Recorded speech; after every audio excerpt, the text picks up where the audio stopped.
Здравствуйте, господа. С вами снова Дмитрий, его координаты будут под видео. Дмитрий, вы же занимаетесь установкой автономок на линии? Да, занимаемся.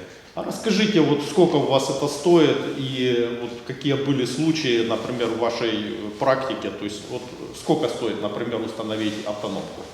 Ну, за саму работу, за монтаж мы берем 4000 гривен за установку. В это входит, да, и кронштейны для монтажа и крепеж. Ага. То есть, я так понимаю, вы делаете достаточно аккуратно. Ну, вот, насколько я слышал, есть возможность установить автономку за 2000. Вот, что вы можете сказать, ну, почему у вас 4, а там 2000? Ну, потому что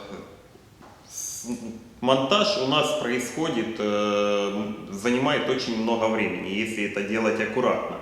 Потому как за 2000, да, люди берутся, но делают это как попало. Они, куча проводов висящих, как попало, зафиксированных, автономные отопители, которые не прикручены, а просто вставлены.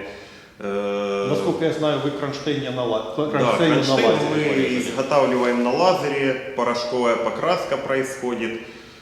Поэтому вот так вот оно по стоимости и выходит. А сколько примерно времени занимает вот этот процесс?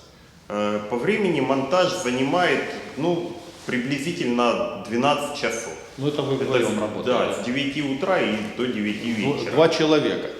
То есть, учитывая, что кронштейн, и учитывая, вот еще ж провода ваши или тоже? Нет, проводка это в монтажном комплекте идет с автономным отопителем. Просто ее приходится, чтобы оно аккуратно было, ее приходится укорачивать, подгонять, да, под автомобиль. Вот, а не так, что жгуты проводов просто где-нибудь сложить в пучок и примотать их изолентой. Я понял. Ну, то есть, например, вы мне рассказывали, что этот сам бачок был прикручен к двигателю. Да, в основном, да, так бывает. Делает, прикручивает к мотору, что бачок вместе с электромотором ходит назад, вперед.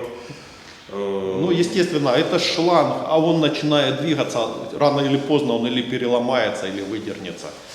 Да. В общем, не верьте вот тем, кто обещает сделать дешево и сердито. Как правило, вот дешевые вещи, они выходят дороже, чем более дорогие. В общем, мне там один товарищ, мой хороший знакомый, жаловался. Говорит, ну вот я устанавливаю газовое оборудование, у меня там занимает это неделю. Говорит, а люди делают за один день. Ну я же, говорит, стараюсь. И естественно, говорит, у меня цена выше, то есть, у меня все там проложено, прикреплено. Говорит, а когда заделают за день, оно там все висит вот так гамузом. Естественно, как оно будет работать. То есть, в общем, я вам советую все-таки перед тем, как обращаться к мастеру, найти, кто у него уже делал что-то, и все-таки узнать отзыв и посмотреть, как это было сделано. Иначе вы рискуете попасть на деньги, а еще хуже, если эта машина сгорит. Вот в одном из предыдущих видео мы показывали, как была установлена дополнительная аккумуляторная батарея. Ну что, решать вам и думать вам нужно. И деньги вы платите. Пока. Пока.